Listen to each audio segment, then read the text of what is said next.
시청자 여러분 안녕하십니까? 7시 뉴스 제주 시작합니다. 법무부가 4.3 직권재심 청구 대상에 일반 재판 수용인을 포함하기로 했다는 소식 전해드린 적 있죠? 이와 관련해 검찰이 관련 자문위원회를 출범시키면서 앞으로 4.3 명예회복에도 탄력이 붙을 전망입니다. 첫 소식 신익환 기자가 보도합니다. 4.3 당시 경찰에 체포돼 목포 영무소로 끌려가 옥살이한 94살의 김두황 할아버지. 김 할아버지는 직접 재심을 청구했고 1년여 만에 무죄 판결을 받고 명예를 회복했습니다. 일반 재판 수용인 중 첫 사례였습니다. 일반 재판 수용인 가운데 재심을 청구한 사례는 65명. 그동안 검찰의 특별재심으로 400명이 무죄를 선고받은 것과는 차이가 있습니다. 지난 8월 법무부가 일반 재판 수용인까지 직권 재심 대상에 포함하기로 한 이유입니다.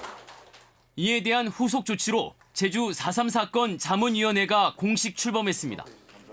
유족회와 학계, 변호사협회 등 관련 전문가 11명으로 구성된 자문위는 일종의 심의 의결 기구 역할을 하게 됩니다. 직권재심 업무에 관한 이론적 실무적인 의견을 공유하고 지역사회 각계 전문가분들의 의견을 충분히 경청할 수 있을 것으로 기대하고 있습니다. 제주지검 직권재심 전담 추진단이 일반 재판 청구 대상자를 선정하면 4.3 사건 자문위가 일반 재판 판결문 해독 등을 통해 적정성 여부를 검토하게 됩니다. 사상 검증 논란도 해소할 것으로 보입니다. 억울한 사람들이 한 명도 없도록 이렇게 조치를 하신 그런 마음을 갖고 이런 자리를 마련해 준 것으로 알고 있습니다. 머리를 맞대고 지혜를 모은다면 다 무난히 일이 잘 처리가 될 것이라고 생각을 합니다.